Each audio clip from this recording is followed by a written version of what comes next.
اچھا ظفراللہ صاحب، میں اسی سے لنک دو سوال ہیں میرے جن کو آپ توڑ توڑ کے تسلی سے ان کا جواب دیجیے گا.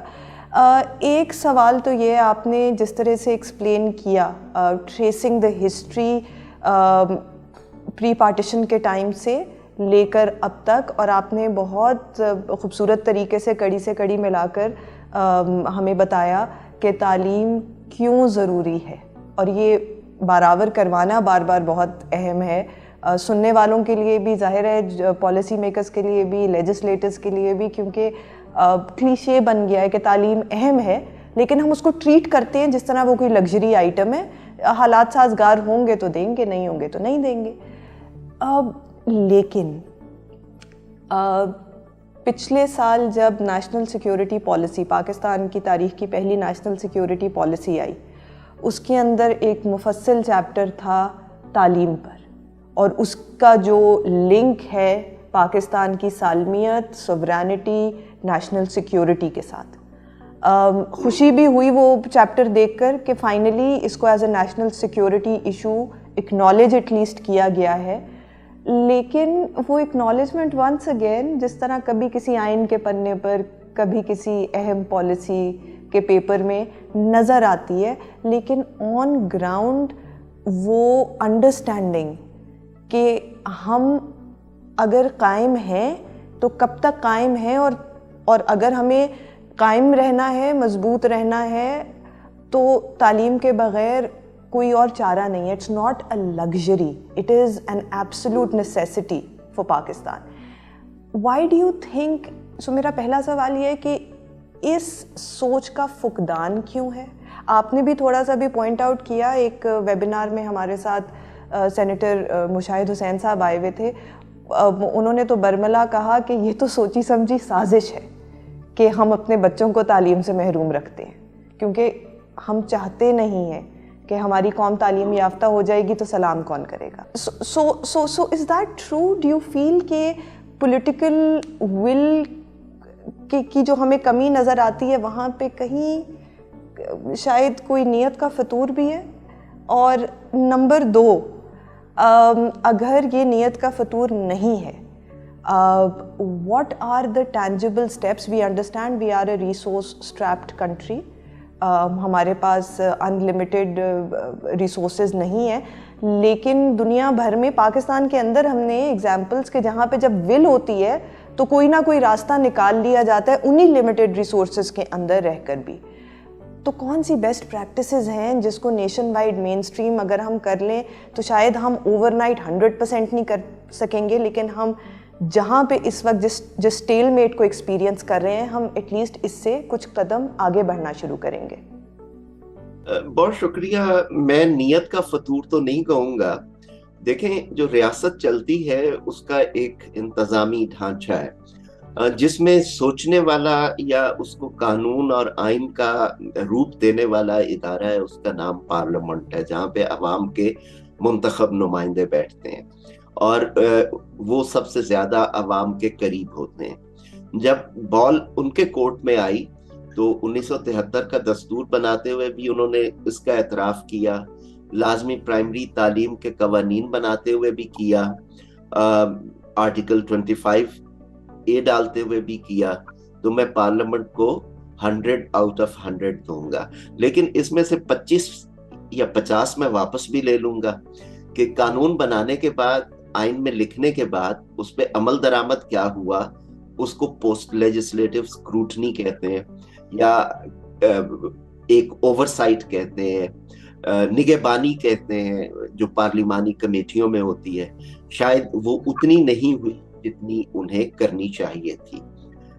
دوسرے نمبر پہ جب آپ نے یہ اعتراف کر لیا، اور ویسے 10 نمبر میں اس بات کے بھی واپس لے لوں گا کہ وسائل بھی بجٹ کے ذریعے وہی دیتے ہیں، انہیں رکھنا چاہیے تھا. پنجاب کو 2 واپس دے دوں گا کیونکہ انہوں نے ایک دفعہ ایک بجٹ میں رکھا کہ بھئی ہمارے ہاں تو تعلیم بڑے انداز میں ہے، بڑے اس کی سٹریمز ہیں، کہیں مدارس ہیں جہاں بالکل مفت ہے، کہیں پہ پرائیویٹ سکول ہیں جہاں پہ بہت مہنگی ہے، کہیں پہ سرکاری سکول ہیں جہاں پہ تعلیم بس تعلیم ہی ہے. वहाँ फैसिलिटीज नहीं है, क्वालिटी नहीं है, तो उन्होंने बजट में रखा कि प्राइवेट स्कूल्स, और ये एक और मुल्क में भी मिसाल मिलती है कि वो 10% मेरिट पे अहल बच्चों को लेंगे, लेकिन ये सिर्फ कह देना बजट डॉक्यूमेंट में, उसके ऊपर अमल दरामद कैसे हुआ, उसकी लॉजिस्टिक्स क्या है, उसकी ऑपरेशनलाइजेशन कैसे होगी, उसमें शायद हमने इतना काम नहीं किया। आपने बजात और फिर एग्जेक्टिव ने ये इसको इम्प्लीमेंट करना है, वहां पे मेरे पास नंबर ही नहीं बचते कि मैं उन्हें दूं, है ही नहीं। उन्होंने कुछ इतना, शायद कुछ थोड़े बहुत एफर्ट्स हुए हैं, टू बी ऑनेस्ट, मसलन प्रॉब्लम का स्केल इतना बड़ा है, लेकिन हमारा बजट्स बढ़े हैं, कोई मॉनिटरिंग के, टेक्नोलॉजी असिस्टेंस के कई तरीके आए, जिसकी वजह से कुछ बच्चों को इंसेंटिवाइज किया गया, मुफ्त किताबें दी गई, उनको स्कॉलरशिप्स भी दिए गए कि अगर वो स्कूल आएंगे, बड़े महदूद हों लेकिन एक इंसेंटिवाइज किया गया, तो थोड़े से नंबर उन्हें भी दे दीजिए। अदलिया ने इसे जस्टिसेबल बनाना था, यहाँ भी मेरे पास नंबर कम है कि आपको ये कोई बात पोशीदा तो नहीं है कि आइन कहता है कि 5 से 16 साल के बच्चे स्कूल में होंगे, हमारी अदालत उज़्मा में फैसला हो रहा है गर्मियों की फीस ले सकते हैं प्राइवेट स्कूल के नहीं, ये तो अब उस स्पिरिट के खिलाफ जाता है, और उसमें सालाना इजाफा कितना होगा वो हो रहा होता है। तो कोताही में अगर आप नियत का फतूर कहें तो हमारी रियासत के ढांचे में तमाम की कुछ ना कुछ जिम्मेदारी है, लेकिन इतने अरसे में समाज में एक तब्दीली आई है। देखें, हम अफगानिस्तान में जिस तरह बच्चियों की तालीम को थियोलॉजिकली रेजिस्ट किया जा रहा है, हमारे यहाँ उसके मतलब बच्चियों के दीनी मदारिस भी हैं, प्राइवेट स्कूल्स भी हैं, सरकारी स्कूल भी हैं, कंबाइंड स्कूल भी हैं, तो थियोलॉजिकली हमारे पास कोई उसकी रेजिस्टेंस नहीं है। पहले सोशियोलॉजिकली रेजिस्टेंस भी होती थी कि कई इलाकों का कल्चर था कि जी नहीं, बच्चियां पढ़ेंगी तो पता नहीं क्या हो जाएगा, तालीम देंगे तो पता नहीं क्या हो जाएगा। वो भी मैं अगर समाज का अपने का मुशाहिदा करूं तो हमें पाकिस्तान के तमाम इलाकों में, भले वो खैबर पख्तूनख्वा हो, साबका कबायली इलाके हो, बलूचिस्तान हो, सिंध के अंदर हो, तो बच्चों की तड़प नजर आती है। मसलन अब सैलाब ज़दगान के बच्चे भी कह रहे थे कि हमें कुछ तो अरेंज करके दें कि हम अपनी तालीम जारी रख सकें। तो सोशियोलॉजिकली शायद उस रफ्तार से, जिस रफ्तार से मेरी या आपकी आरजू हो, वो नहीं तब्दीली आई, लेकिन आई है। फिर कुछ होता है लॉजिस्टिक्स प्रॉब्लम, मतलब कोरोना आ गया तो हमें एक्सपोज हुआ कि हमारा निज़ाम तालीम किस बुनत से बना हुआ है।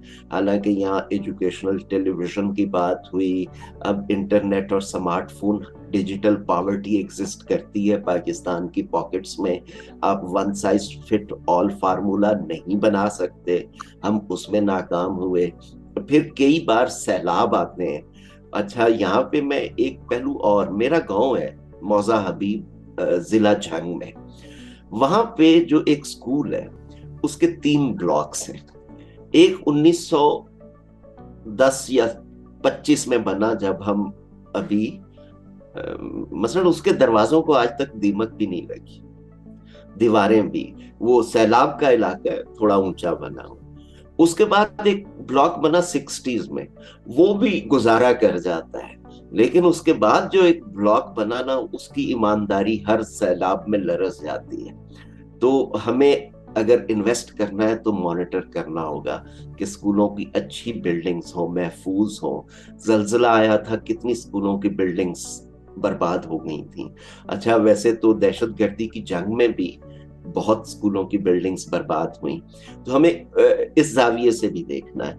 तो इसीलिए शायद नेशनल सिक्योरिटी पॉलिसी में भी आया कि जो लोग पाकिस्तान के मुस्तकबिल को गहनाना चाहते हैं, वो तालीम को डिसरप्ट करना चाहते हैं, और जो लोग तालीम, पाकिस्तान को एक बेहतर मुस्तकबिल देना चाहते हैं, वो उसके अपने हर पॉलिसी डॉक्यूमेंट में भी रिफ्लेक्ट करेंगे, as you mention national security policy में, वो अपने आइन में भी रिफ्लेक्ट करेंगे, वो अपने कानून में भी रिफ्लेक्ट करेंगे। मेरी एक आरजू होगी कि ये हमारे समाज में चलती फिरती हकीकत के तौर पे भी नजर आए, और उसके लिए अभी शायद हमें लंबा सफर तय करना है। सफर तवील है, ज्यादा राह कम है, मुसाफिर ज्यादा है। हमें बड़ी स्ट्रेटेजिक किस्म की प्लानिंग करके प्रायोरिटाइज करना होगा, और इसमें मसलन वसाइल की कमी एक बहाना होती है। क्या ये वही कौम नहीं है जिसने इकरा सरचार्ज के नाम पे 60 अरब रुपए इकट्ठे किए? क्या ये वही कौम नहीं है जो चैरिटीज के जरिए कितने आला स्कूल ऑपरेट करती है? क्या ये वही कौम नहीं है जिसके अगर किसी जिले की इंतजामिया चाहे तो वहां पे मसलन झांकी मिसाल दूं, चनाब कॉलेज बन सकता है, डिविजनल पब्लिक स्कूल्स बनते हैं। तो इसको एक करना ये चाहिए कि अब आइन ने छतरी दी है तो उसकी छांव को फैलाते चले जाएं।